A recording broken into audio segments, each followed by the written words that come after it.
Bangunlah, bentar.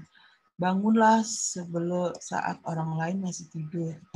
Berjalanlah saat orang lain masih duduk. Berlarilah saat orang lain masih berjalan. Gitu. Terbanglah saat orang masih berlari. Kita masih tidur. Gitu kan, buru-buru mau duduk, mau jalan, mau lari, mau terbang. Nah, oleh karena itu di era digital ini yang minggu lalu Anda bahas, tentunya harus banyak perubahan. Harus banyak in-service training. Kalau pertanyaan ada Chandra, dari Saman, kemarin tuh ya. Kalau gimana Bu, yang udah sekian lama, sekian puluh tahun, tapi gaptek banget gitu, dia harus ada pendampingan. Kan ada tuh usia guru yang 60, kalau guru itu kan 65, pensiunnya 56 ke atas tuh kalau gaptek ya susah nginput. Nilai kan pakai based on digital, nilai, raport digital, nggak bisa enggak. Harus ada pendampingan gitu. Salah satunya ya gitu. Pun kita pecat nggak mungkin. Negeri mau mecat ya nggak mungkin. Kecuali banyak laporan yang memberatkan. Jadi kita harus punya pendampingan. Mau bagaimanapun tantangan guru di era digital ini luar biasa ya. Bukan proses pengadministrasian nilai aja. Dia menyampaikan pembelajaran pun based on digital. Karena bukan COVID aja yang saya pernah sampaikan ke teman-teman sekalian, bahwa kita punya belajar daring bukan karena COVID aja. Ya kan ada MOOC, Massive Open Online Course. Itu di luar negeri itu sebelum ada pandemi udah mulai begitu. MOOC, Massive Open Online Course. Jadi orang belajar lewat telekonferensi, orang kuliah dengan jarak jauh nggak ada masalah. Kalau kita kan baru dikenal dengan UT-nya ya, UT-nya dengan PJJ. Nah sekarang kalau nggak pandemi mungkin kita nggak mengenal MOOC, Open Online Course gitu.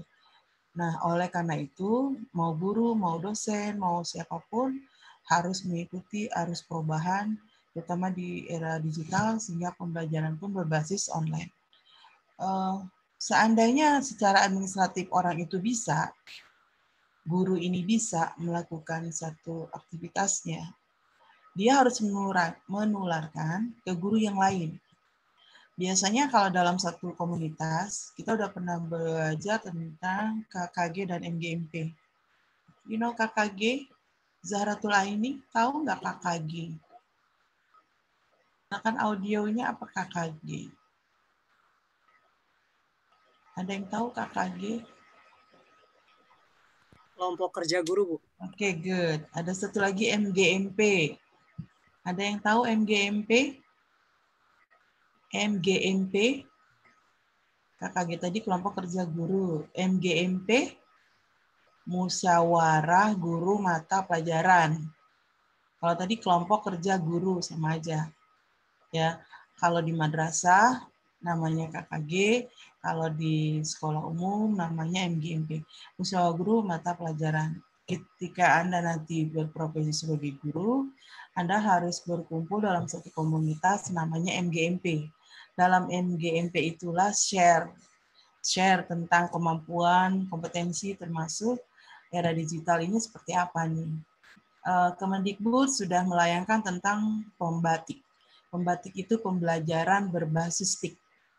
Pembatik. Jadi programnya namanya pembatik. Anda tinggal searching aja di Kemendikbud ya. Namanya pembatik, pembelajaran berbasis TIK. Tidak boleh tidak bisa. Sebuah keniscayaan memang ada guru yang enggak bisa melakukan secara digital. Mau dia recording, mau dia online gitu. Kalau recording kan kaitannya ke syuting ya kan, ke syuting dengan durasi sekian menit, nanti ada transferring, ada dubbing, ada titling, dan nanti dikirim melalui linknya. Dan ini kita udah melakukan seperti ini ya di anak semester 6, kakak kelasmu, angkatan 2018. Kamu 2019 ya? Jadi mereka karena PPL besok harus menggunakan based on pembatik, pembelajaran berbasis TIK, dia udah bisa tuh buat satu video syuting, dia mengajar dengan tema ini, lalu diupload gitu ya ke YouTube. Saya minta minimal 120 viewer. Ternyata banyak ya, sampai ratusan, 360. Kalau bisa jangan teman sendiri, jangan teman seangkatan, cari teman yang luas gitu. Ini enggak nih dihubungin semua satu kelas aja udah 60, lumayan kan 5 kelas udah 300 gitu. Sebaiknya sih kalau kamu masukkan ke YouTube, viewernya tuh di luar kampus sehingga ada marketable di situ kan. Ada sense of belonging kita terhadap kampus. Oh ya ternyata pembatik pun sudah dimulai sejak awal dari PPL 1. Nah, kalau kamu kan belum nih. Padahal sudah ada konsepnya minggu lalu dengan Darja itu, pemakalahnya tentunya dengan timnya. Intinya adalah kita nggak bisa nggak menerima. Intinya adalah kita harus mengikuti setiap era yang ada. Termasuk diantaranya adalah menggunakan teknologi sebagai sebuah media. Tuh. Teknologi sebagai media, bukan tujuan ya. Teknologi bukan tujuan. Teknologi adalah media. Media itu adalah alat bantu. Media alat bantu. Namanya alat bantu, sifatnya membantu. Untuk apa? Mempermudah proses pembelajaran. Jarak jauh gitu. Pandemi kan, pas banget gitu loh. Kalau nggak ada pandemi, mungkin kita nggak mencoba kayak begini, Google Meet, Zoom Meet, itu semuanya disebut dengan pembelajaran berbasis TIK. Oleh karena itu, minggu lalu saya sudah pahami semua teman-teman, berarti lulusanmu nanti tidak gaptek. Biarlah yang lalu-lalu kan, yang akan pensiun lagi gitu. Bagi swasta nggak gampang tuh mempensiunkan orang. Kalau negeri emang udah masanya nih 60, 55, 60, 65, kecuali dia sakit ya. Tapi kalau swasta nggak bisa. Mau sampai 70 tahun, kalau dia gaptek, ya harus ada pendamping. Solusinya gitu. Nggak mungkin nggak ada. Saya kira itu minggu lalu saya ulas sedikit. Saya pakai waktunya untuk menjelaskan minggu lalu. Nanti baru kita masuk ke materi yang hari ini. Ada pertanyaan yang minggu lalu? Atau ada komentar lain? Silakan. Silakan audionya. Any question? Untuk pendamping tadi Bu, itu dari pihak sekolah yang menyiapkan atau antusias guru gitu? Kesadaran dari guru itu. Good. Maksudnya untuk sistemnya. Kalau udah pakai pendamping di hire, kita yang meng-hire secara pribadi. Kan di kesimpulanmu kemarin ada nggak sih pemerintah peduli dengan orang-orang yang gaptek, yang nggak mau melakukan inovasi sesuai dengan eranya, era digital ya sekarang kan disebutnya kan. Jangankan kuliah, belajar, sekolah, makanan aja digital, tidur lama-lama juga digital, semua digital, nonton TV digital, nggak ada yang nonton TV sekarang. Ikan semua smart TV, mana channel yang kita suka, menonton Najwa, ngapain nonton sinetron tuh, apa sih tuh yang gitu-gitulah. Ikatan cinta. Tercinta, saya nggak ngerti tuh siapa ya gitu, saya kurang nyambung, mohon maaf. Sekarang udah digital, bebas sesuai kita mau gitu, apalagi kuliah, apalagi belajar di sekolah ya. Di sekolah itu guru yang harus didampingi adalah guru yang nggak mau melakukan perubahan. Makanya guru-guru yang begini tidak boleh jadi wali kelas nih. Kan aturannya nih, guru mapel ya, bukan guru wali kelas gitu.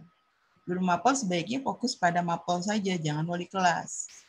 Kenapa? Wali kelas sudah dikurangin JPL-nya. Wali kelas fungsinya banyak banget tuh nanti. Dia harus menginput secara digital aplikasi nilai-nilai raport. Nilai raport sekarang kan digital. Tidak lagi tulis tangan kayak zaman dulu kita tuh.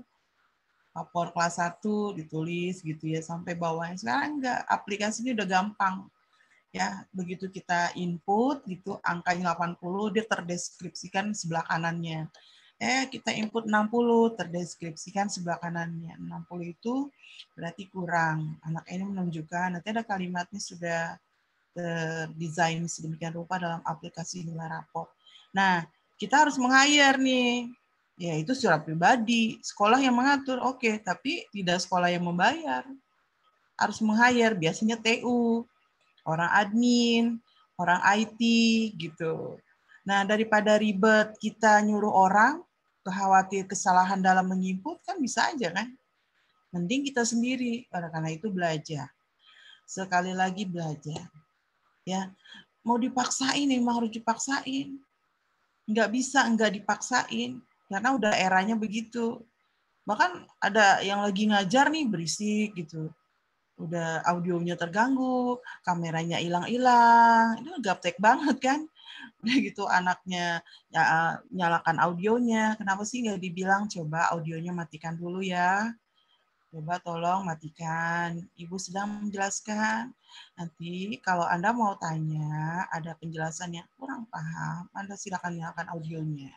Kan cukup begitu kan? Kenapa harus rame gitu? Ini sekolah, saya suka kepo dengan anak-anak SMA gitu kan. Kenapa sih kok berisik belajar? Gimana ngerti anak-anak belajar ini kan?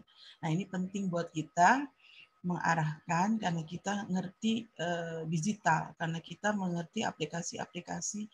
Misalkan di situ kan ada partisipan, ngapain sih nanya lagi? Siapa nih nggak masuk? Kok pakai nanya? Orang ada partisipan kok di situ. Kayak gitu kan harus dipelajari juga gitu. Ntar ngelihat lagi nah ada chat room di situ, room chat kayak apa. Ini kan harus aktif tangannya gitu. Kalau enggak ya harus belajar, harus dipelajari. Jangan sampai kita diperbudak gitu loh oleh keadaan. Padahal kita harusnya yang menjadi driver. Harus kita yang menjadi pemimpin. Kenapa pemimpin? Karena kita yang mengatur. Pemimpin itu kan mengatur. Jangan kita diatur oleh teknologi. Karena kebodohan kita, akhirnya teknologi yang mengatur kita. Gitu. Jadi didampingi dulu, nanti lama-lama dia bisa belajar sendiri, diajarin. Jadi maklum aja ya kalau ada guru yang usianya 60, 65 gitu mengajarnya, kadang udah jangan pakai Zoom, jangan pakai gini-gini deh, udah biasa aja sih belajar, datang ya ke sekolah. Loh, datang ke sekolah apa enggak nanti disanksi oleh pemerintah setempat melalui RT-nya, ada perkumpulan sedikit. Langsung dilaporkan oleh RT-nya. Ya kan? Nanti begitu ada penyebaran, di situ ada klaster-klaster baru COVID, ya udah dipanggillah sekolahnya. Kalau di swasta, yayasan yang dipanggil, ditutup sekolahnya, dicabut izinnya. Aduh, ribut amat ya. Dikiranya COVID itu nggak ada kali kan. Nah, oleh karena itu, sama-sama punya kebutuhan nih ya dari sudut pandang pendidikan, dari sudut pandang kesehatan, dari sudut pandang ekonomi. COVID menggerakkan kita untuk menyesuaikan keadaan.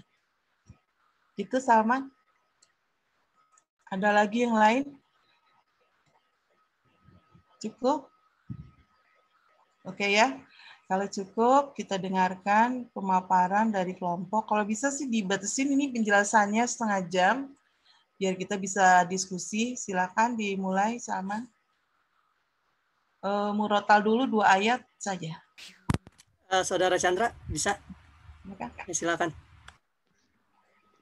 Bebas ayatnya, Pak. Bebas. 2 ayat. Coba. A'udzu billahi minasy syaithanir rajim.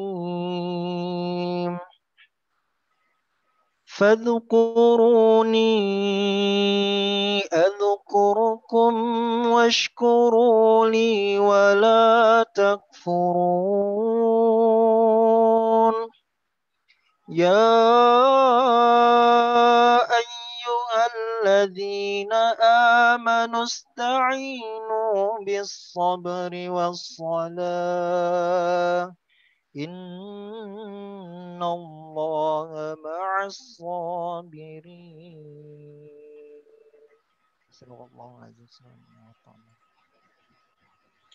Sadaqallahul azim. Allahumma arhamna bil Quran. Ini Muzammil Hasbala yang kedua ini. Dari UID. Alhamdulillah bagus. Bagus, sudah pantas jadi guru agama. Salah satunya adalah bacaan Al-Qur'annya, tahsinnya, artinya baik. Alhamdulillah, terima kasih Chandra. Kita lanjutkan ke Salman, silakan Salman. Pemakalah sudah siap ya, saudari Ayu Widya Ningrum? Sudah. Ini Zen kan belum ada, nah langsung Tiga Zen aja. sedang saya Nggak hubungi apa-apa. tadi. Nanti sambilan bergabung. Ini nanti yang share screen saya atau? Silakan kalau memang ini. Oh iya, boleh. Ya.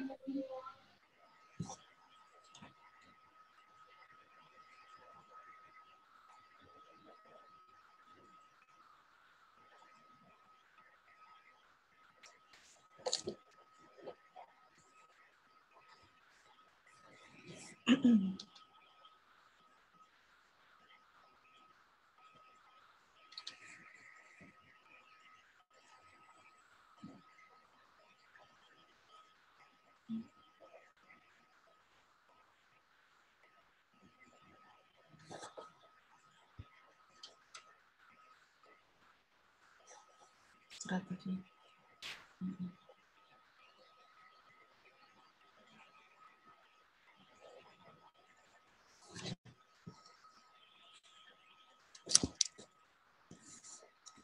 Baik, Assalamualaikum warahmatullahi wabarakatuh. Waalaikumsalam warahmatullahi wabarakatuh. Innal hamdalillah nahmaduhu wa nasta'inuhu wa nastaghfiruh wa na'udzu billahi min syururi anfusina wa min sayyiati a'malina may yahdihillahu fala mudilla lahu wa may yudlil fala hadiyalah. Asyhadu an la ilaha illallah wa asyhadu anna Muhammadan abduhu wa rasuluh. Rabbi israh li sadri wa yassir li amri wa hlul 'uqdatam min lisani yafqahu qawli. Yang pertama-tama saya ucapkan puji syukur kehadirat Tuhan Yang Maha Esa karena telah memberikan kesehatan dan kesempatan kepada kita untuk berkumpul dan bertemu lagi pada Zoom meeting kali ini. Pertama-tama saya dari kelompok 8 bersama teman saya Mega Zen Salama Adeli ingin mempresentasikan tentang strategi dan peningkatan mutu guru PAI.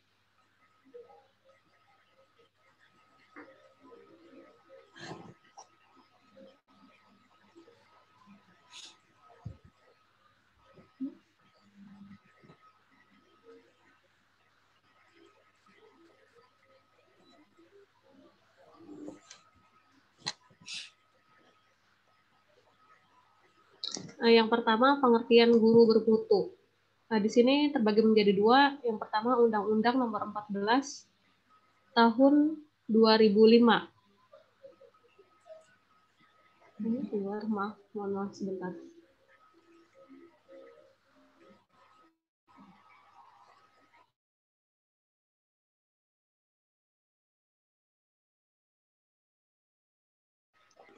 Jika mengacu kepada Undang-Undang Nomor 14 Tahun 2005 tentang guru dan dosen, maka guru yang bermutu adalah guru yang menguasai materi pelajaran dengan mahir, ahli, dan mendalam, mampu menyampaikannya dalam kegiatan pembelajaran dengan efektif dan menyenangkan, memiliki kepribadian yang mulia, dan mampu menularkannya kepada peserta didik, serta memiliki kemampuan berkomunikasi dengan peserta didik, sesama guru, kepala sekolah, wali siswa, dan masyarakat pada umumnya.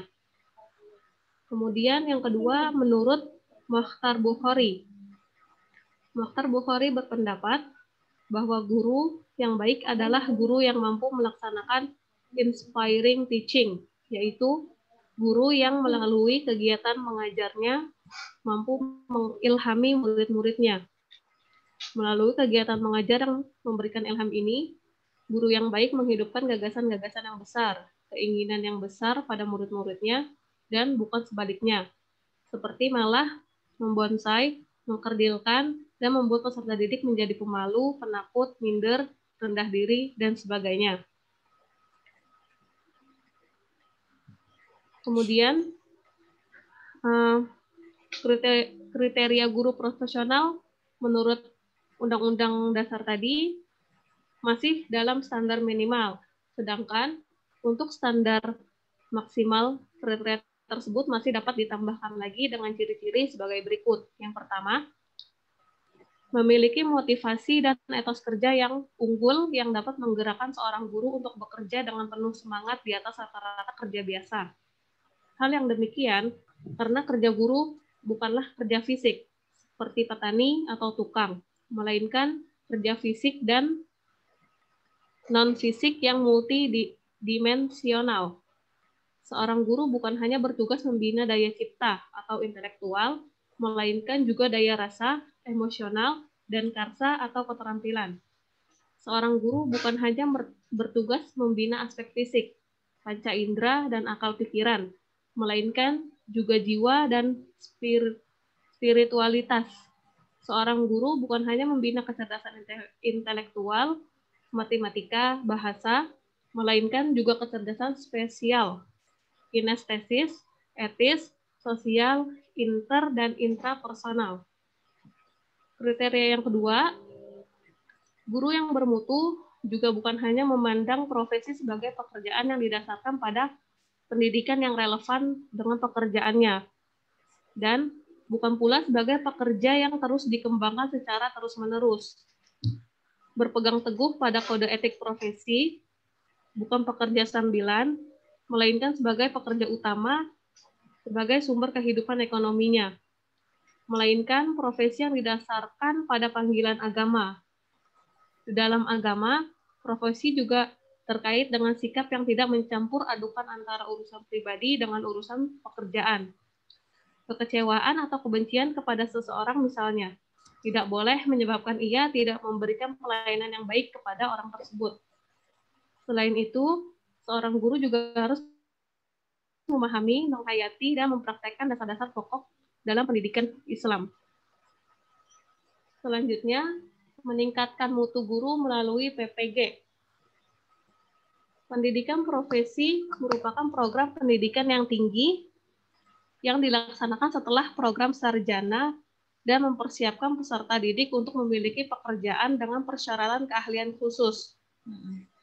Program pendidikan profesi guru atau PPG sendiri merupakan program pendidikan yang diselenggarakan untuk mempersiapkan lulusan S1 kependidikan dan S1 atau D4 non-kependidikan yang memiliki bakat dan minat menjadi guru agar menguasai kompetensi guru secara utuh sesuai dengan standar nasional pendidikan, sehingga dapat memperoleh sertifikat pendidik profesional pada pendidikan anak usia dini, pendidikan dasar, dan menengah.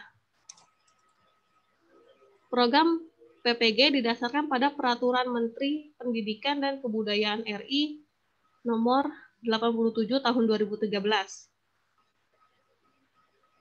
Dalam pasal 2 Permendikbud RI nomor 87 tahun 2013 dipaparkan tujuan program PPG adalah yang pertama, untuk menghasilkan calon guru yang memiliki kompetensi dalam merencanakan, melaksanakan, dan menilai pembelajaran. Yang kedua, menindaklanjuti hasil penilaian dengan melakukan pembimbingan dan pelatihan peserta didik. Yang ketiga, mampu melakukan penelitian dan pengembangan profesionalitas secara berkelanjutan. Program PPG diselenggarakan oleh perguruan tinggi yang memiliki lembaga pendidikan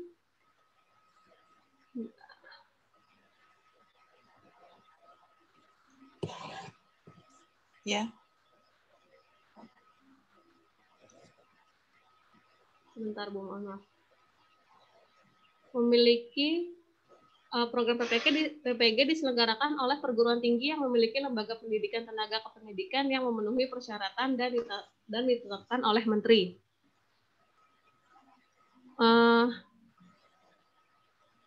Proses rekrutmen program PPG dapat diikuti oleh lulusan sarjana kependidikan dan non-kependidikan.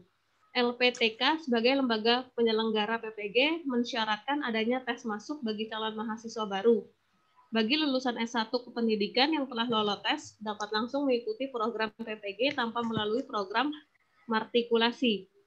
Sementara itu, untuk lulusan dari non-kependidikan, mereka diwajibkan untuk mengikuti matrikulasi sebelum mengikuti program PPG. Selanjutnya, sistem pembelajaran program PPG meliputi 3. Yang pertama, ada workshop. Merupakan pembelajaran berbentuk lokakarya yang bertujuan untuk menyiapkan peserta program PPG agar mampu mengemas materi untuk pembelajaran bidang studi, sehingga peserta PPG siap melaksanakan PPL kependidikan. Adapun produk workshop meliputi pembuatan silabus dan RPP, lembar kerja siswa, bahan ajar, media pembelajaran, perangkat penilaian atau kisi-kisi, instrumen, rubrik, dan kunci jawaban, dan proposal penelitian tindak kelas atau PTK.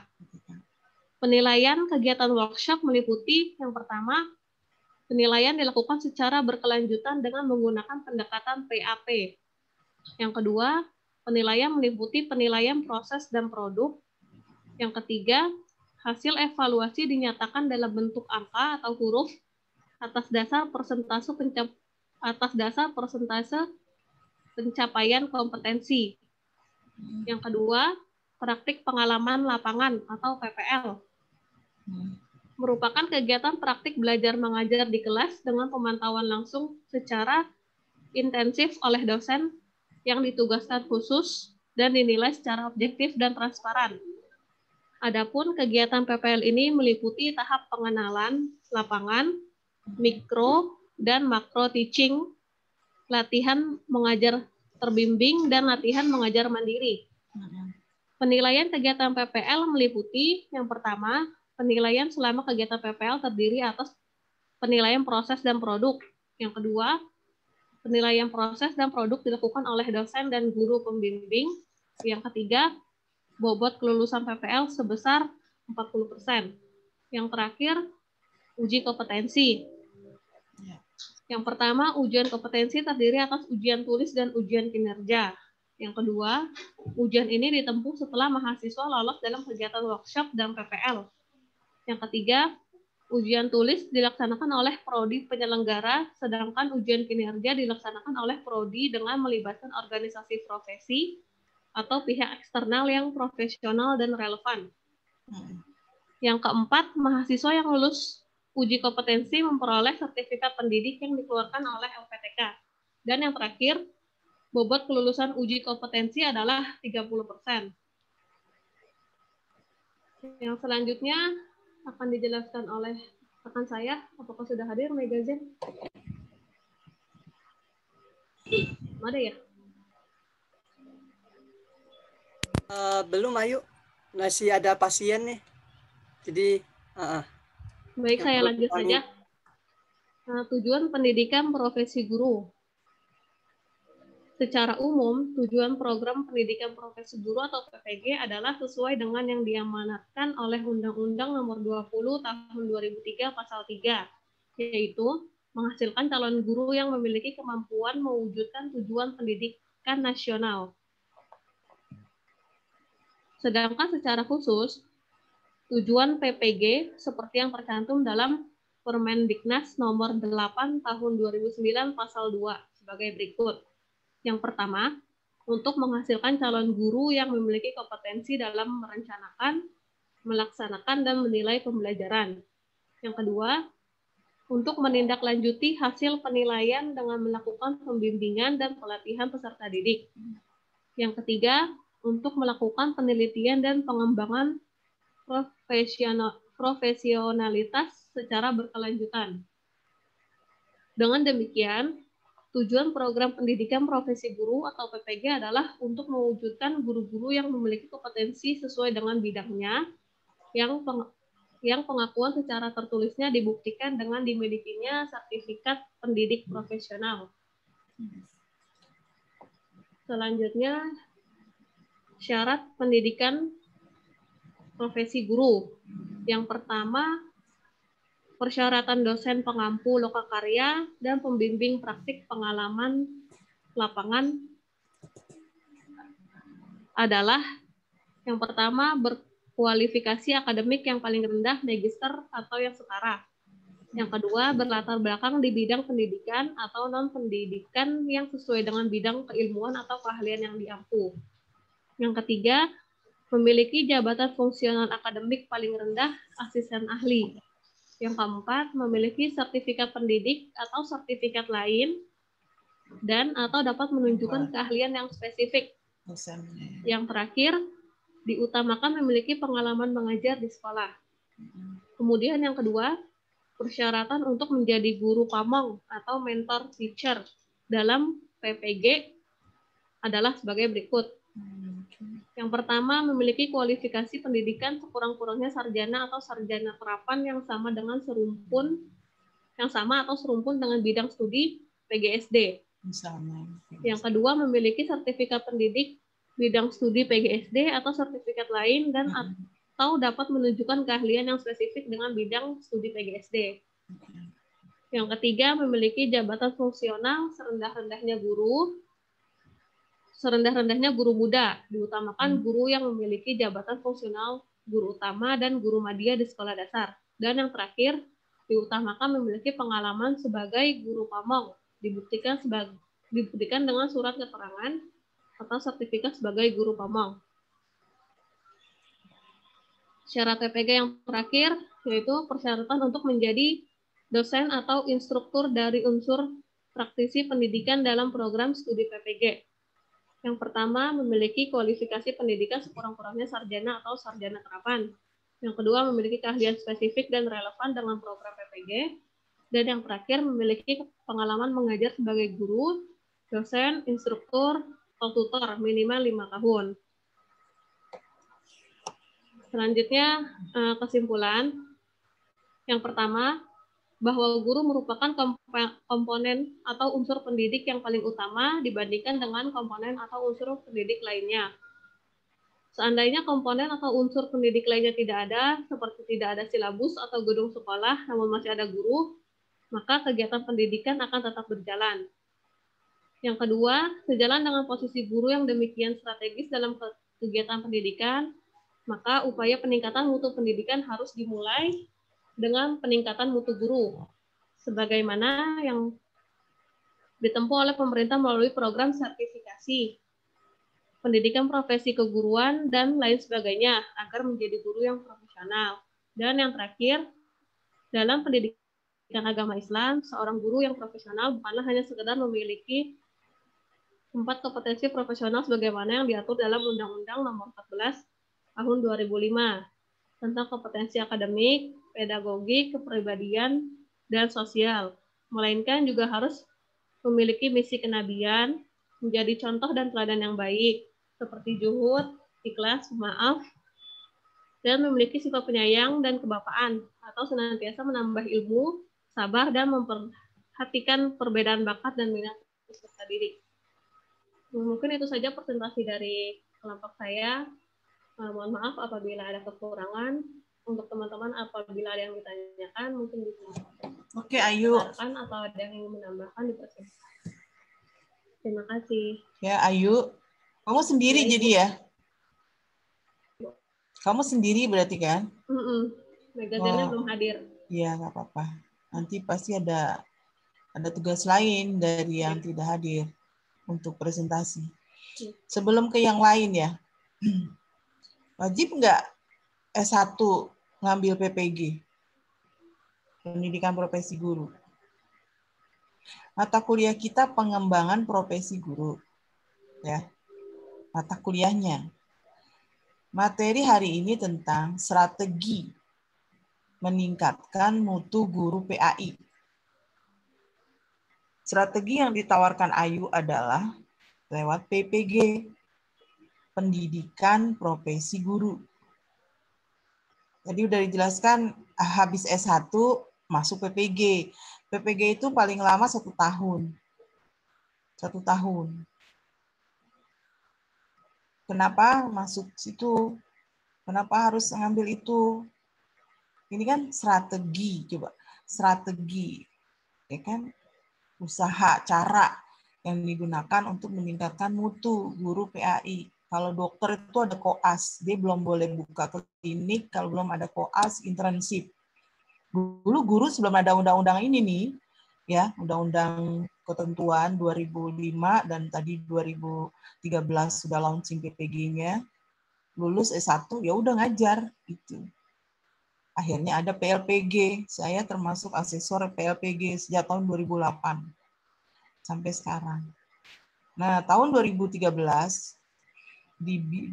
diusahakan tidak menggunakan PLPG lagi. pendidikan dan latihan profesi guru, tapi pendidikan profesi guru yang lamanya 1 tahun. Pertanyaan saya buat pemakalah, gampang saja, sederhana. Kenapa harus ikut ini? Ayo, singkat, jawab langsung. Sebelum yang lain bertanya nanti, sebelum kita diskusi lebih jauh.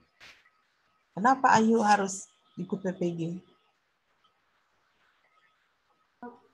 Menurut saya, karena ada latihan yang 3 tadi disebutkan, yang workshop, PPL, sama uji kompetensi. Dari 3 pelatihan ini nanti menghasilkan sertifikasi bahwa sekarang itu sudah profesional. Betul. Setelah kita ikut 3 ini, dalam PPG itu kita berhak mendapatkan sertifikasi. Sertifikasi itu yang menunjukkan kita profesional. Betul. Kalau udah punya sertifikasi yang menunjukkan kita profesional dan udah ikut PPG, kita berhak mendapatkan tunjangan sertifikasi yang besarannya 1 bulan gaji kita. Kalau gaji kita itu, nanti kan dilihat masa kerja 4,5, berarti kita dalam 1 bulan mendapatkan tunjangan sertifikasi karena sudah mengikuti beberapa tahapan itu. Tahapan terakhirnya adalah UK ya. Kalau Ayu bilang uji kompetensi, UK itu uji kompetensi akademik. Dia tertulis dan lisan. Jadi untuk meningkatkan mutu itu lebih kepada kualitas guru. Dari sisi kompetensinya memang harus ikut PPG. Lalu Ayu, kalau nggak ikut gimana Yu? Nanti kita diskusi lebih dalam nanti. Kalau nggak ikut, udah capek kuliah 4 tahun, suruh ikut lagi gitu. Gimana Yu? Kalau saya nggak mau ikut gitu, kira-kira gimana? Halo?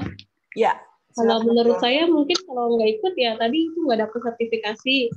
Yang paling ininya nggak dapat tunjangan sertifikasi. Betul. Kemudian mungkin nggak di sekolah-sekolah yang harus ada sertifikasinya nggak bisa masuk. Betul.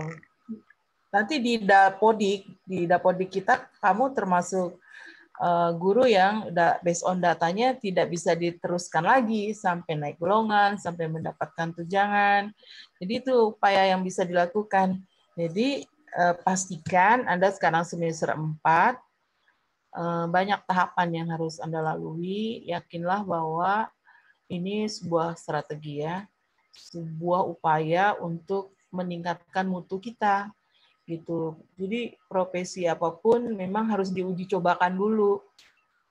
Kan nanti yang jadi korban anak-anak kalau kita tidak diuji cobakan dulu. Uji coba itu ada di pendidikan profesi guru. Kuliah saja nih ya, belum dalam tanda petik ya, belum bisa dianggap sebagai guru yang profesional kalau belum diujikan. Indal imtihan yukromul mar'u au yuhan. Saya sering mengatakan itu tuh. Indal imtihan yukromul mar'u au yuhan. Anda ujian itu dimuliakan, ini mabni majhul nih, dimuliakan atau dihinakan. Jadi sebelum kita dimuliakan dan dihinakan, kok dihinakan sih Bu? Yuhan tuh ya, kalau ada siswa mengatakan begini, aduh ngajarnya nggak enak banget sih, itu Yuhan. Tapi waduh asik Bu Ayu ngajarnya, Masya Allah, pengetahuannya luas, kita mendengarkannya paham, pilihan katanya tepat, diksi gitu bagus, dan kita kayaknya mudah deh, simple Bu Ayu menjelaskan. Itu yukrom. Ketika Anda yukrom atau yuhan sebaliknya, itu karena kita sudah melalui strategi yang dijelaskan tadi lewat program atau pendidikan profesi guru. Tentunya bukan buat Anda juga ya, buat lembaga gitu. Buat lembaga, kalau di dalam mapel kita nih PAI nanti, satuan pendidikannya yang umum, masuk kepada sekolah pendidikan umum, karena mengajar agama pada sekolah umum, bukan madrasah. Oleh karena itu nanti sistem informasi yang based on datanya, dia lebih ke Dapodik. Kalau dia di bawah Kementerian Agama, disebut dengan EMIS, ya, EMIS. Dan itu mau nanti Anda masuk ke EMIS atau Dapodik, laluilah dengan strategi tadi yang dijelaskan Ayu. Pahami semua begitu ya. Jangan nanti Anda ada protes. Kok ya sudah selesai S1, ngapain sih disuruh ikut lagi? Tadi sudah dijawab Ayu tuh. Sudah dijawab Ayu. Bahkan saat kita masih semester 7, kita harus diminta mengikuti LSP. LSP itu saya sudah pernah menjelaskan di sini. Lembaga Sertifikasi Profesi. Lembaga Sertifikasi Profesi. Bekerja sama dengan Badan Nasional Sertifikasi Profesi BNSP. Yang dengan uji kompetensi itu ketika Anda semester 7, Anda udah dapat sertifikat. Tapi bukan yang dijelaskan Ayu sertifikatnya, ya. Yang dijelaskan Ayu adalah sertifikatnya untuk memperoleh mendapatkan sertifikasi guru. Dengan begitu Anda berhak mendapatkan tunjangan profesi atau tunjangan sertifikasi, dan kita udah bahas waktu itu tentang sertifikasi guru. Silakan diskusi yang lain, saya memberikan jembatan jadi pertanyaan aja. Bu saya Bu. Silakan. Ya. Pasti ditujukan ke Bu Ayu dulu ya. Silakan. Aduh Bu, sebenarnya ke Ibu sebenarnya Bu. Kenapa? Sebenarnya ke Ibu gitu. Tadi saya terlintas pertanyaan. Boleh. Jadi pemakalannya saya aja nih ya. Bukan Bu, jangan. Pemakalannya saya. Silakan. Nggak, tadi kan yang terlintas bahwa itu kan harus melanjutkan profesinya Bu. Sedangkan untuk melanjutkan profesinya yang saya dapat info itu kan agak susah Bu. Kadang-kadang dapatnya kan Bu. Nah, dan juga untuk masalah sertifikasi ini kan kadang-kadang untung-untungannya Bu. Kadang-kadang untungan dia, kadang-kadang untung-untungan diterima, kadang-kadang ditolak sama sistem. Iya, nah, itu kan kadang-kadang agak susah juga Bu itu. Karena saya bergabung di grup GMP Facebook ya Bu, UMP. Mereka pada ngeluh, saya lihat chat-chatannya, ini kenapa pada ditolak semua gitu. Banyak mereka yang ngeluh gitu. Itu apakah karena keputusan dari penerima PPG-nya apa gimana tuh? Oke. Langsung dijawab? Boleh Bu. Syaratnya udah S1 dulu ya Pak? Iya Bu. Harus S1 dulu. Tadi udah dijelaskan Ibu Ayu, minimal strata 1 dulu dia. Ya kan? Fungsinya mendapatkan sertifikasi profesi. Sertifikasi profesi itu maknanya bahwa guru ini profesional dengan segala kompetensi yang dimilikinya. Karena sudah melalui beberapa tahapan. Ya, ada workshop-nya, ada prakteknya, atau peer teaching namanya. Lalu yang terakhir ada UK atau uji kompetensi, baik lisan maupun tulisan. Nah, soal pengalaman Bapak-bapak dalam hal ini, pendataan aja sulit. Ternyata bukan sertifikasi guru aja yang saat ini sulit. Memang 3 tahun ke belakang nih, kalau saya petakan, dosen pun mengalami itu. Yang pertama ada penambahan TOEFL. Kalau bagi dosen itu 550 TOEFL. Guru 4,5. Bayangkan kalau guru yang gaptek sekali dengan bahasa gitu. Ya kan? Boro-boro bahasa Inggris orang baru ketemunya juga sekarang gitu. Akhirnya banyak sana sini minta legal tentang sertifikat TOEFL yang segitunya gitu ya. Terserahlah itu nanti prosesnya. Yang kemudian adalah yang harus kita lakukan, datanya benar nggak Pak? Tidak boleh ada kesalahan data sedikit pun. Kalau kita nginput data, kan yang nginput tuh admin. Pastikan kita harus cerewet nih dengan admin. Dulu pernah kita bahas ini, nggak tahu ya Bapak yang nanya atau siapa lagi gitu, pada makalah tentang sertifikasi guru. Sulit benar ya Bu mendapatkan sertifikasi di tahun ini. Apa sulitnya? Datanya nggak benar. Datanya itu harus diupdate terus. Jadi kita harus rewel sama admin memang. Nah admin dalam hal ini, ya memang orang IT yang harus ditanggung, di-hire oleh pihak sekolah untuk membantu kita sebagai guru. Kan kalau gurunya disertifikasi, terangkat juga lembaganya. Iya kan? Lembaganya tidak lagi memberikan bonus-bonus lain. Karena udah cukup dengan kesejahteraan sertifikasi. Katakan gajinya 3 juta, misal ya Pak. 3 juta. Sertifikasinya 3 juta. 6 juta cukup. Nanti bonus-bonus lain nggak usah. Kenapa nggak usah? Tambah bos. biaya operasional sekolah. Tambah lagi TPP. TPP itu tunjangan. 500.000 satu orang per bulan. Kali sekian bulan. Masya Allah, kalau kita ngitung finance tuh memang ujung-ujungannya kesejahteraan. Sertifikasi bentuk dari kesejahteraan. Bapak baca lagi undang-undang. Bukan saja meningkatkan kompetensi guru, tapi mensejahterakan guru. Supaya guru nggak ngeluh. Pak, kita baru bisa melakukan ini di tahun 2003, baru lahir 2005. Jadi 2005, kalau kita milestone waktu kuliah awal, saya menjelaskan milestone-nya adalah kita baru 15 tahun diberikan tunjangan sertifikasi. Profesi lain udah jauh lebih dulu, Pak. Polisi, dokter, pengacara, hakim, gitu kan. Nah, makanya strategi apa yang bisa diupayakan untuk bisa mendapatkan sertifikasi itu? Ya lakukan dulu dengan PPG. Jika ada kesulitan, ya karena Bapak punya grup, mau MGMP, mau KKG, bicarakan lagi dengan admin. Itu pusatnya di admin sebenarnya. Jadi belum bisa dilakukan PPG kalau belum S1. Belum bisa dilakukan PPG kalau adminnya belum mengupdate terus data kita. Data kita itu mulai dari KK ya Pak. Dari KK, akte kelahiran, ijazah SD, SMP, SMA, S1 tuh harus sama. Namanya beda, huruf aja yang beda antara akte kelahiran dengan ijazah terakhir S1 itu akan bermasalah juga. Jadi harus dibahas nih akarnya. Apa yang membuat sulit masuknya? Kok enggak muncul-muncul nama kita? Bapak lihat lagi, yang dilihat tuh usia. Usia ya Pak.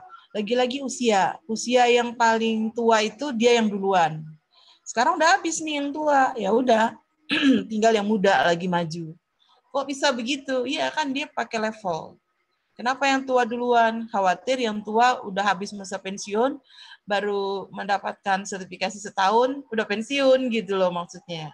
Tapi kalau yang muda kan dia bisa waiting list gitu. Jadi bersabar aja bagi teman-teman yang sudah mengurus sertifikasi. Kalau saya kira untuk Bapak nih semester 4 berarti kan belum layak untuk dimasukkan mendapatkan PPG atau mendapatkan sertifikasi dan akhirnya nanti diberi tunjangan profesi dalam bentuk per bulan gaji, itu belum layak, baru semester 4. Kecuali Bapak punya ijazah lain selain di kampus ini. Katakan Bapak ngambil ilmu pendidikan di mana, di UNAS gitu kan, di UNAN Padang atau di mana. Pakai ijazah itu boleh. Nanti tinggal in passing. Boleh in passing, boleh banget gitu. Saya kira gitu ya Pak. Silakan, ada hal yang mau dikomentarin lagi? Siap, Bu. Makasih, Bu.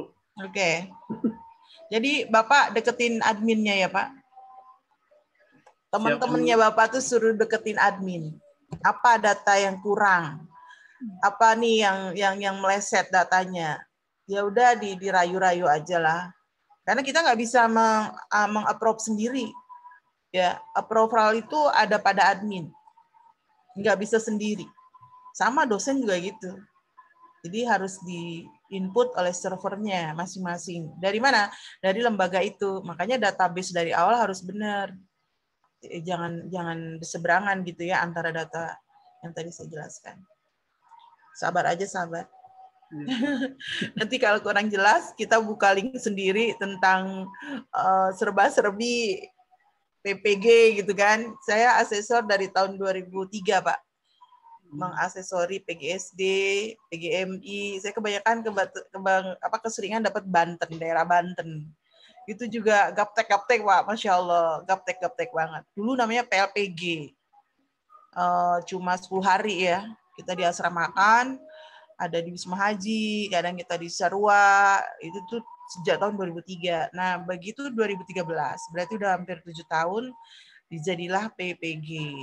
Setahun, tapi bentuknya workshop Pak, bukan kuliah, mendengarkan lecturing gitu, enggak. Tapi workshop yang dijelaskan Bu Ayu tadi tuh, workshop, kemudian ada peer teaching, praktek langsung, kita dinilai oleh tim itu, ngajarnya benar enggak, terutama tadi tuh penjelasannya, menguasai media. Tugas guru itu kan merencanakan, melaksanakan, menilai. Lalu menilai itu hasilnya ke siswa apa. Dan yang terakhir PTK. classroom action research atau penelitian tindakan kelas. Itu harus kita pelajari ya dari sekarang tuh. Apa itu penelitian tindakan kelas? Kenapa harus kita lakukan itu? Guru itu kan kalau mengajar banyak hal-hal yang dia temui di kelas. Nah, itulah menjadi perumusan masalah. Ya, action research namanya. Action research itu berangkat dari kelas-kelas yang kita lagi ajar, tiba-tiba ada gangguan kelas, kesulitan media, kesulitan anak, learning disabilitas, dan seterusnya. Tinggal kita lihat fokus masalahnya kemana nih.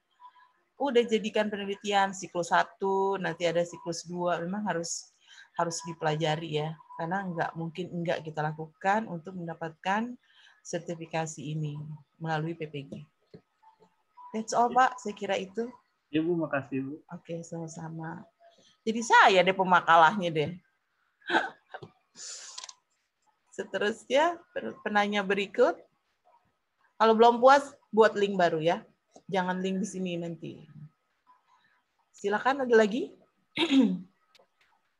Kalau ada Bu Ayu menjelaskan, ini Bapak bertanya ke saya, tapi punyalah kesempatan Bu Ayu untuk menjawab, silakan, Bu.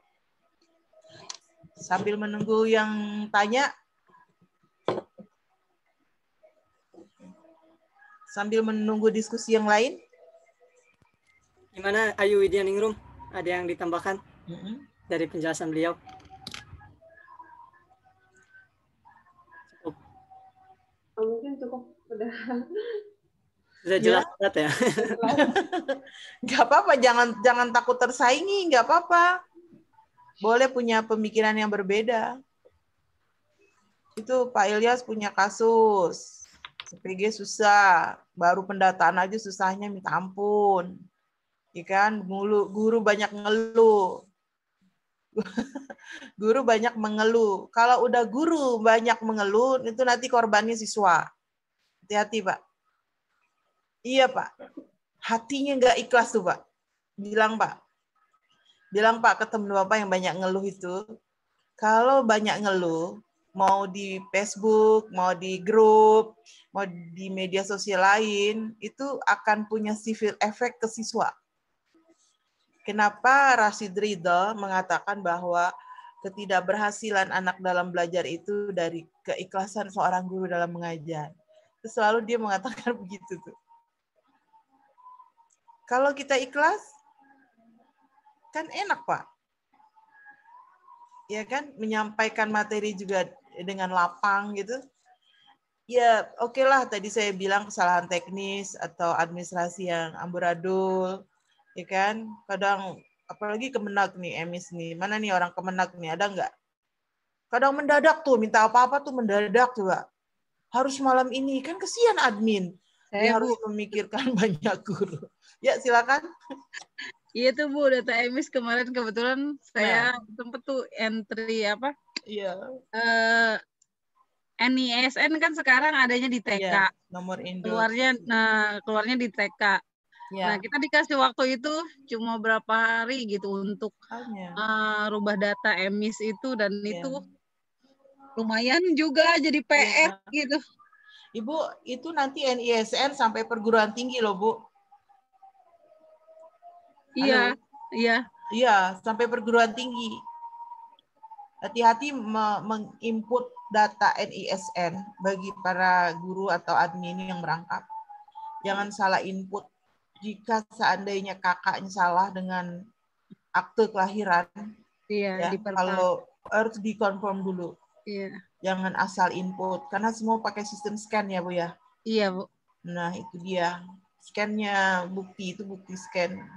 Jadi sebenarnya Pak Ilyas bukan sulit, memang datanya yang amburadul. Kita kadang kan dokumentasi, arsip itu nggak rapi gitu. Jadi sembarangan gitu. Kadang ijazahnya juga kemana, kita jadi guru diminta ijazah SD, ijazahnya kemana hilang gitu kan. Yang diminta asli lagi. Atau legalisir bahasa. Begitu mau legalisir, sekolahannya udah tutup. Mau kemana lagi coba?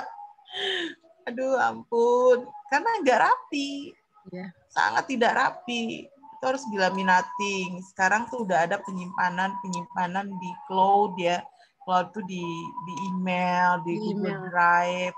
Ya, Bapak scan gitu aslinya, simpen di email, di cloud gitu. Dan taruh di handphonenya. Kalau dia minta aslinya ya print berwarna. Kan gampang sekarang ya. Itu digital. Berbasis digital yang minggu lalu kita bahas. Salma nunjuk tangan ada apa? Silakan. Tapi Bu, itu boleh nggak Bu? Bu Daria, gimana Pak Ilyas? Maksudnya itu kan kalau kasus seperti itu bisa nggak Bu masuk minta di Sudin Pendik Bu? Minta di apa? Sudin, Suku Dinas Pendidikan Bu. Oh, gitu. Untuk ini ya naik banding gitu ya?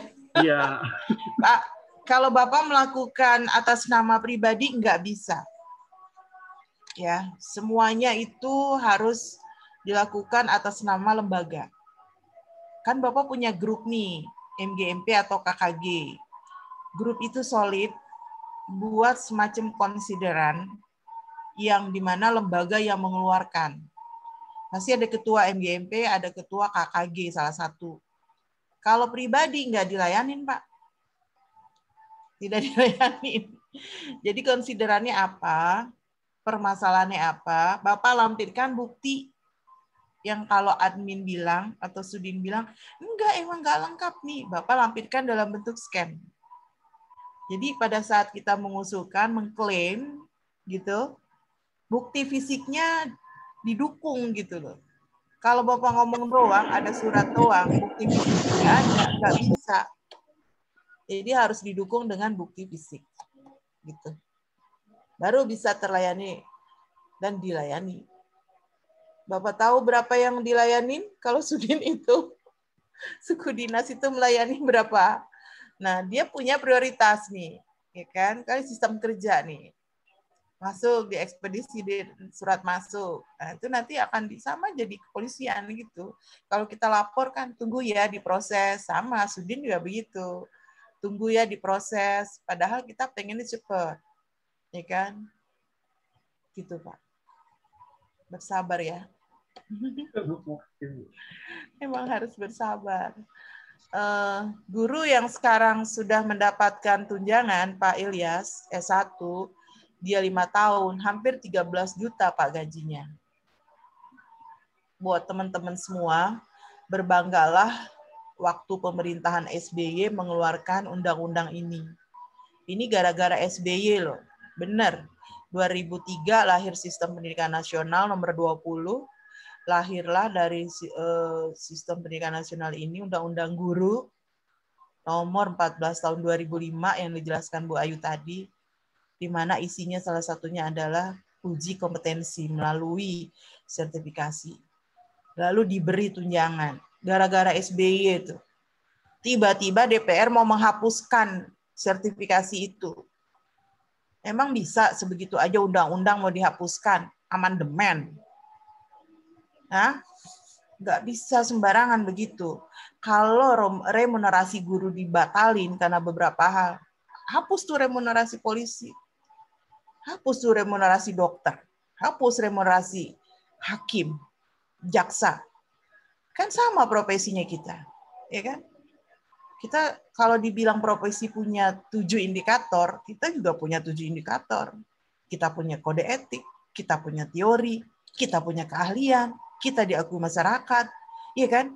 Kita punya kemampuan mendiagnostik anak. Kalau dokter yang diagnostiknya sakit fisik, kita mendiagnostik kesulitan belajar anak. Ini kenapa sih anak susah banget diajarin? Harus dilihat tuh. Dan yang terakhir kita mempunyai kemampuan aplikatif. Jangan mundur, Pak. Kalau dibilang, ini harus diamandemen nih undang-undang. Banyak guru yang nggak berkinerja, oknum. Itu tadi, oknum. Kalau banyak yang nggak berkinerja, ya oknum. Nggak semua bisa disamaratakan di seluruh Indonesia loh. Perang nanti bisa nih. Menangis kita, Pak. Sekarang lahir namanya kampus mengajar. Ketika Anies Baswedan mempunyai program Indonesia Mengajar. Itu karena kita kekurangan guru. Sekarang terlena kita. Di beberapa pelosok daerah kekurangan guru. Sekarang lahirlah kampus mengajar dengan ciri-ciri bahwa boleh mahasiswa semester 7 Bahkan 5 dibolehkan asal IP-nya di atas 3. Dia dikirim ke pelosok daerah semester 5, berarti kamu besok boleh tuh. Kamu nggak usah kuliah. Iya. 5, 6, 7, 8 nggak usah kuliah, nanti dikonversi nilainya. Tapi benar-benar membangun sebuah desa. Itu yang lebih real, ya kan? Yang lebih nyata. Nanti dikonversi nilainya. Sanggup? Kirim ke Papua, kirim ke Ambon, kirim ke Flores.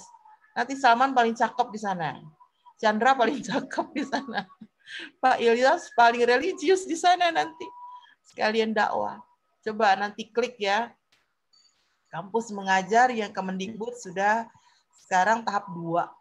Jadi untuk meningkatkan guru PAI ini sampai ke pelosok daerah, strateginya adalah selain PPG ya, ikutlah kampus mengajar. Yang dulunya pernah Anies Baswedan dengan Indonesia Mengajar. Sekarang di Kemendikbud di bawah Belmawa itu melakukan kegiatan seperti itu. Dan dibebaskan oleh seluruh kampus untuk bisa bergabung ya. Itu pribadi kok.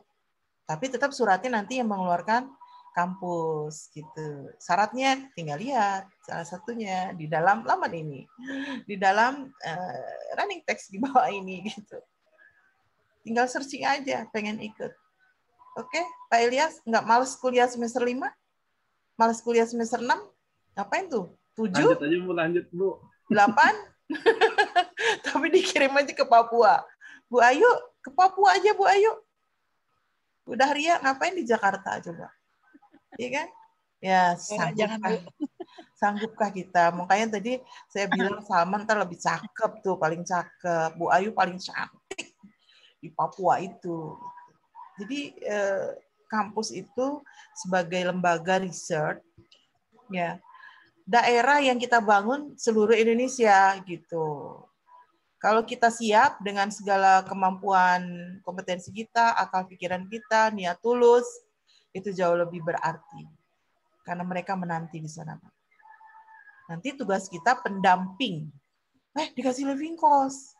Kan kita baru semester 5, bukan jadi guru. Nanti pengen jadi guru lagi, yang enggak gitu juga. Pendamping guru. Gitu. Pendamping guru. Kenapa? Tadi yang saya bilang, banyak guru di sana kekurangan. Jadi mendampingi mereka di daerah untuk bisa mengajar, Anda bisanya apa? Bukan belum guru. Nanti setelah sekian tahun dikonversi semua ke dalam nilai semester 5, semester 6, semester 7, semester 8. Saya lagi mikirin nih, konversinya bagaimana gitu kan. Saya sebagai ketua prodi, setelah ikut webinar itu, konversinya pakai apa ini ya? Oh berarti dia udah belajar bagaimana tentang public speaking, ya kan? Dia udah belajar bagaimana praktek mengajar, dia udah belajar bagaimana perencanaan sistem pembelajaran. Semua komponen-komponen yang ada di dalam kurikulum PAI kita konversikan nilainya, kita ekivalensikan, kita samain gitu. Ayo, siapa yang tertarik? Itu biayanya dari real dari kita, dari pemerintah. Kos. Kita dapat rumah kayak mes gitu. Kelihatannya Pak Ilyas sudah mulai tertarik nih.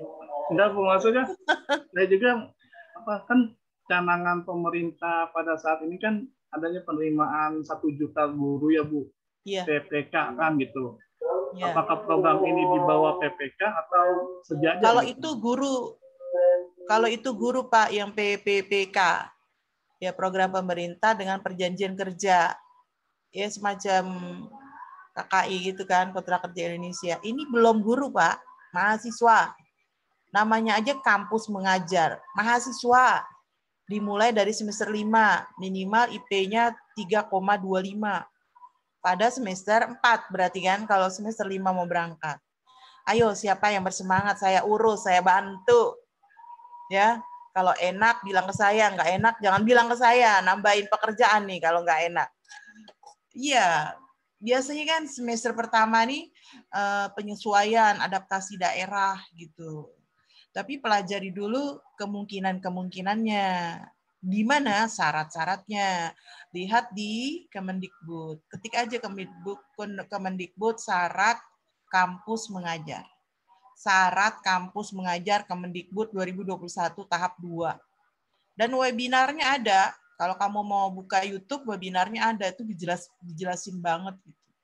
Nah, sekarang saya sedang memikirkan jika ada teman-teman yang regis, yang daftar pribadi, kan minta surat pengantar dari lembaga tuh. Saya udah mulai tuh memikirkan konversinya apa. Wah, berbahagia banget tuh kalau saya dapat teman-teman yang punya kans ke situ, passionnya ke situ. Waduh, membaguskan nama lembaga satu. Membaguskan nama lembaga. Yang kedua, mengubah olah pikir kita menjadi hal yang nyata.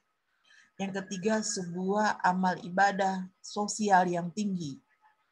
Ya, ini kalah dengan orang yang sholat malam tiap hari.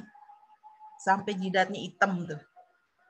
Tafakkaru sa'atan khairun min ibadati sanatin. Tafakkaru sa'atan khairun min ibadati sanatin. Sa'atan bermakna sejam, setahun, bertahun-tahun. Kan Anda mau memikirkan bahwa Indonesia ini sedang kekurangan guru. Yang sudah mendaftar 1.400 mahasiswa di 32 perguruan tinggi. 1.400 coba. Nanti disebar ke seluruh Indonesia. Biayanya triliunan loh itu.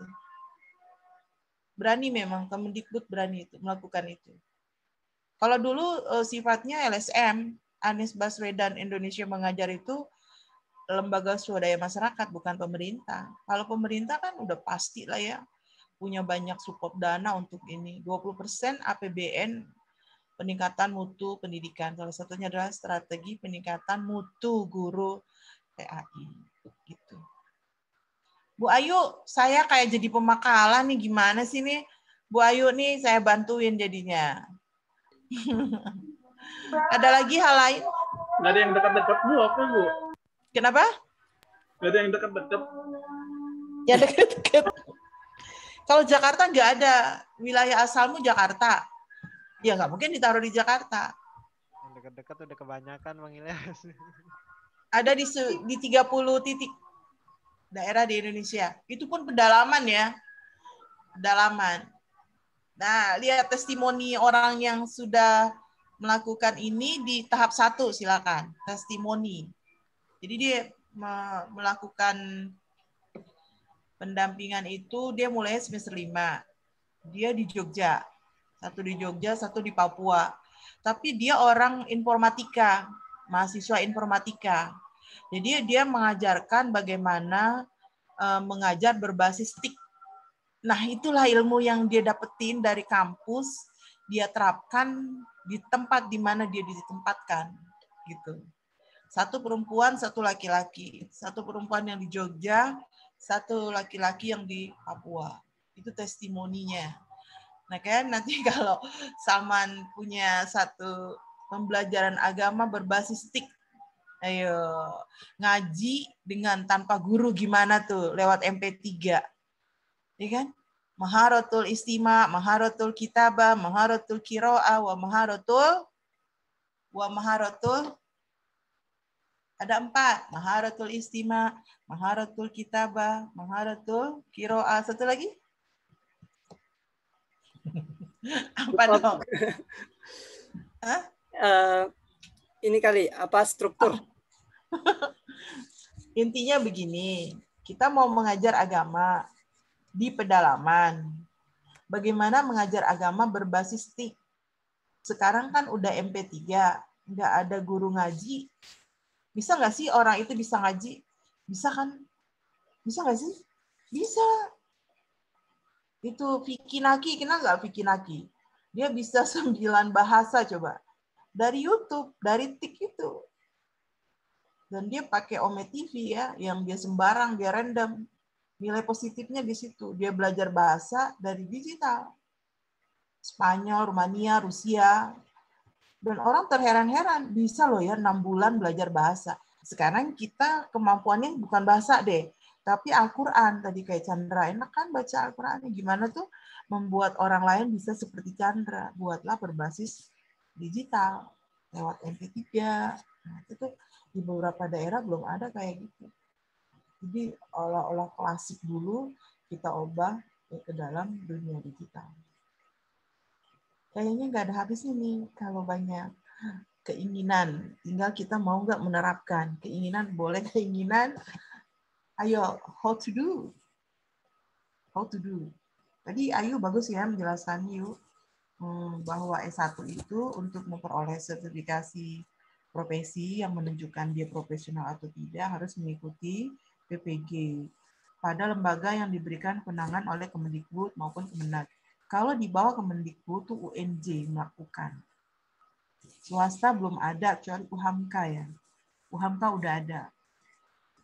Anda mau daftar di UNJ boleh, setelah lulus mau daftar di UHAMKA udah boleh, udah lulus. Kuliahnya selama setahun, bukan lecturing gitu, tapi bentuknya workshop. Tadi Ayu bilang, workshop, peer teaching, and UK, uji kompetensi akademik, lisan maupun tertulis. Kalau Ayu nyebutnya PGSD, sebenarnya bukan PGSD aja, PGMI bisa, atau tingkat SLTA. Pendidikan guru SD, pendidikan guru. Anda mau jadi guru SD nanti boleh, asal jadi guru mapel ya. Saya udah ingetin dari sekarang, karena nanti akan susah di dapodiknya, akan susah di emisnya. Nanti protes lagi deh ke lembaga. Ijazahmu kan PAI pada sekolah, umum maupun madrasah. PAI berarti mapel. Kalau mau guru kelas namanya PGSD S1 atau PGMI S1. Nanti dia seluruhnya nih berbasis program studi di sertifikasi itu. Kenapa bisa salah? Bisa jadi tadi tuh yang Pak Ilyas bilang. Tadi Pak Ilyas ramehin itu tadi tuh di grup. Ya pantas lah nggak diterima. Ya kan, pengajuan PPG-nya sebagai guru kelas. Padahal dia guru mapel. Nggak bisa. Tolong diperhatiin. Dari awal udah saya bilang, guru tuh macam-macam. Ada guru kelas, ada guru mapel, ada guru BK. Nih, ya, ada guru dengan tugas tambahan, kepala sekolah, gitu. Guru BK ngambil PAI di sertifikasinya, ya nggak bisa. Sampai kita ke Sudin juga, Pak Ilyas pengen ke Sudin, suku dinas kesehatan mungkin, kesehatan jiwa. Nanti digituin gimana? Bisa jadi datanya dari situ. Disertifikasi formasinya guru kelas. Loh, Bapak, sertifikat apa? Ijazahnya itu guru PAI, Pak. Guru mapel. Nanti formasinya ada 4. Guru kelas, guru mapel, guru BK, guru dengan tugas tambahan. Itu. Belum nanti data-data yang lain. Gitu ya. Sekarang mau jadi guru mapel, di SD boleh. Kelas 4, kelas 5, kelas 6. Bapak nggak boleh ngajar kelas 1. Nggak boleh. Nggak boleh. Kalau mau ditambah-tambahin, ya nggak dibayar. JPL-nya nggak dibayar. Bapak JPL-nya dibayar 34 sampai 38. Maksimal 38. 34 nggak boleh kurang. 30 nggak boleh kurang. Nanti itu akan ketahuan lagi tuh Pak Ilyas. Ini pengalaman Pak Ilyas kita ceritakan di sini biar tahu ya. Jangan terulang. Nanti akan ketahuan tuh di data yang dimasukin, disuruh ngajarnya 34 minimal, cuma 25 JPL, itu juga salah. Demikian ya, Bu Ayu dan teman-teman, ini kita beri break kuliah ke-12. Jangan lupa absen di kuliah ke-12, sudah maghrib. Terima kasih atas segala support sistemnya. Alhamdulillah sudah bisa hadir sebanyak ini 20 orang. Semula 9 nih jadi nambah. Ada pertanyaan lagi? Udah maghrib? Mungkin nanti pertanyaannya lewat Gmail kali Bu ya? Boleh, boleh. Ya. Saya minta bikin link lah malah, bukan Gmail aja. Bukan email aja. Tuh Pak Ilyas yang komporin tuh. Nggak apa-apa, kita dapat pengalaman. Kan kita ada guru yang sudah pengalaman, ada guru yang belum. Pengalaman itu menjadikan pelajaran buat kita. Bikin link baru. Karena kalau di jam-jam kuliah begini, ada materi yang harus dijabarin kan ya Bu Ayu ya. Sehingga penting juga, semuanya penting. Demikian ya, terima kasih. Alhamdulillahirrabbilalamin, sama-sama kita tutup perkuliahan hari ini yang ke-12. Sampai ketemu minggu depan yang ke-13. Kita sama-sama membaca doa kifaratul majlis. Subhanakallahumma wa bihamdika. Asyhadu alla ilaha illa anta astaghfiruka wa atubu ilaik. Assalamualaikum warahmatullahi wabarakatuh. Waalaikumsalam warahmatullahi wabarakatuh. Sampai ketemu minggu depan. Terima kasih. Terima kasih, Bu.